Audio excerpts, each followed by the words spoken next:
Welcome back to this ongoing conversation between me and Paul Thompson. I'm Steve Autrey, the pastor at Denver. Of course, the handsome guy here on the screen with me is, wait, that's not Jim March. No, That's that's Paul me. That's Thompson. just me. That's yeah, that's just me.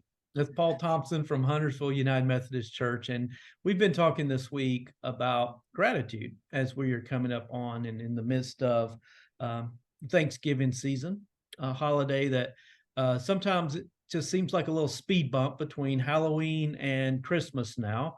But I really want us to dig into Thanksgiving and uh, use it. I've said, Steve, I think Thanksgiving may be the last religious holiday that there is.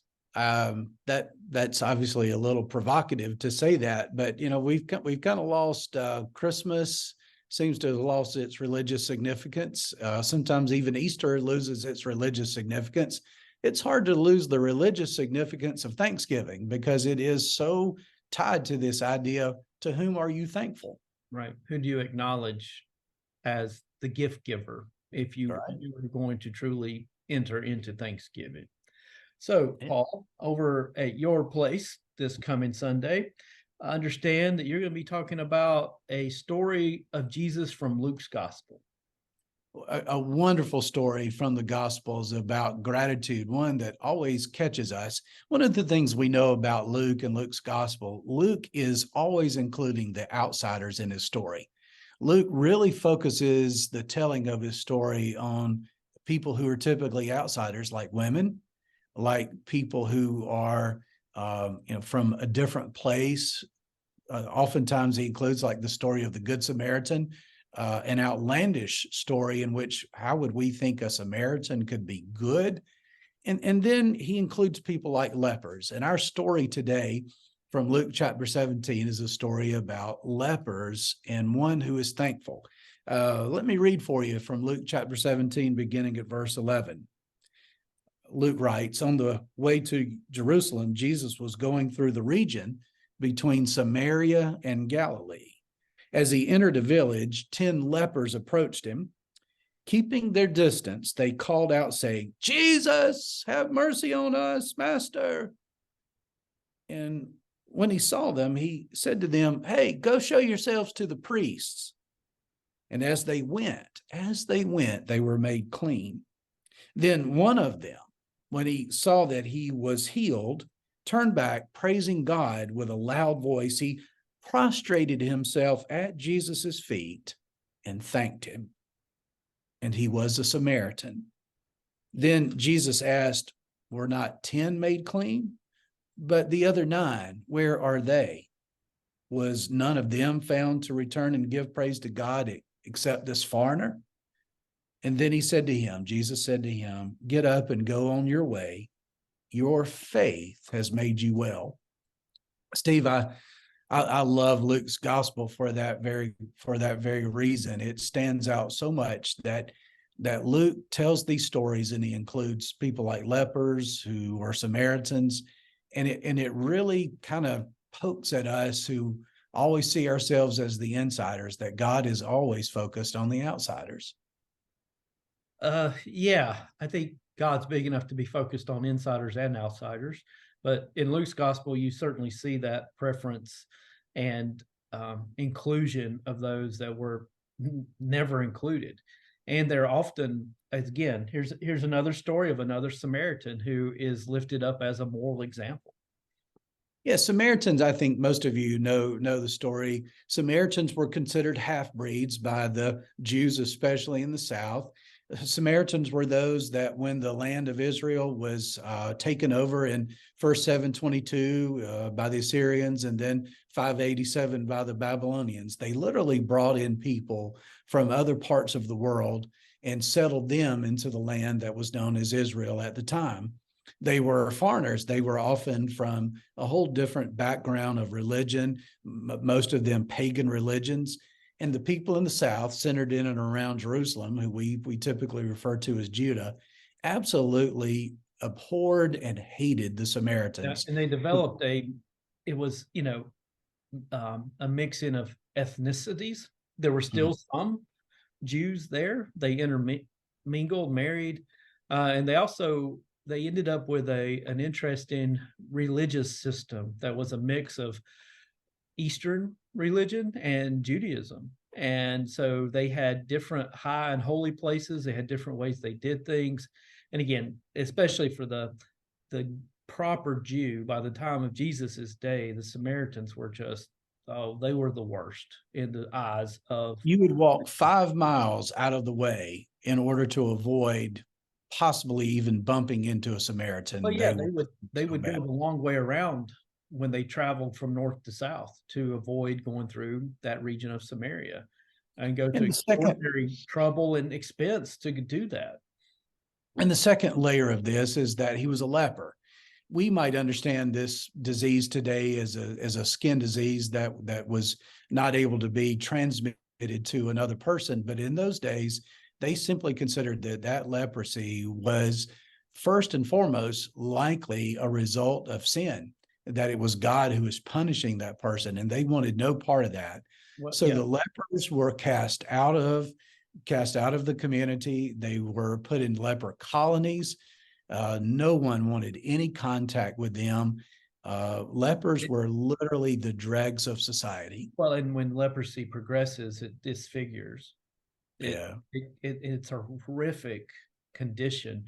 So it's got all kinds of layers of harm and hurt. And the social hurt of it had to be at least as great as the physical harm. Because again, to be removed from your own family, removed from community. Yeah, it was about as bad as you can imagine. So when Jesus encounters this band of lepers, and it's fascinating. They do ask for mercy, and he doesn't go through any kind of drama. He just says, "Okay, go show yourself to the priest." Which is fascinating, because that's a very Jewish thing to do, right? That was in the law. It's written back in the books of Deuteronomy in the Old Testament, that if you were healed, you had to receive kind of a pass. Yeah. That, okay, now you're officially healed, you can go home. Yeah, kind of like you had to get clearance from the doc, right? Mm-hmm. You're good. You're no longer contagious or whatever, so you can go.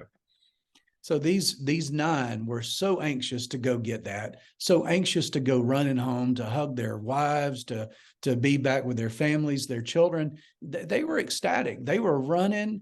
Man, how fast can I get there? How fast can I get this done? Because I want to go home. Yeah. And you wonder, like it says on their way. So did this guy happen to notice it first? Were the others not even aware they were being healed? I don't know. But what we do know absolutely is this one returned and said, "Thank you." And he comes back, he prostrates himself, literally, he falls at Jesus's feet. We wonder, does he really know who Jesus is? Certainly he would not would have understood an idea of a Messiah, of Jesus being the fulfillment of the Jewish expectations. But he comes back, he falls at his feet, literally worships at his feet. And did he even need to know that? Because what he did know was, hey, I was an outcast before, and now I'm clean. Now I'm whole. Now I'm well, and it's due to this person. So he is held up in this passage as a model of faithfulness. Yeah. And that last verse, I think it's one that certainly we're going to talk a little bit about on Sunday. Jesus says, your faith has made you well. Now, we live in a world in which all sorts of promises are made, and all sorts of charlatans are out there trying to cheat people. You just take this magic pill and everything's going to be okay. You just do this exercise and your world is going to be better. And so many people are out trying to cheat one another. And yet there is a real sense in which oftentimes our healing begins with a belief that we can be made well. And it does kind of get back to what we were talking about in our earlier podcast this week, is there is a cooperation between us and God. God provides things, and how do we act on them? What do we do with that? Now, I'm not saying, people often, and we know there's been a lot of trouble with people claiming to be Christian and claiming to be able to be healers. Healing has happened. It does happen. And I Absolutely. don't want to discount that at all, but also know that there are plenty of cons out there who have built people out of lots of money over the years, claiming that they can heal through certain aspects of ministry. So, but at the heart of this is, and where all of our healing comes from, is from the person of Jesus. That's where the hope comes from. And nothing. We're going to explore that on Sunday. Yeah, we're going to explore that on Sunday. I'm excited about that, to look at that link between gratitude and healing, between faith and the wellness that Jesus promises. Hey, Steve, we're having a really cool thing on Sunday after church, after the 10:30 service, called Friendsgiving.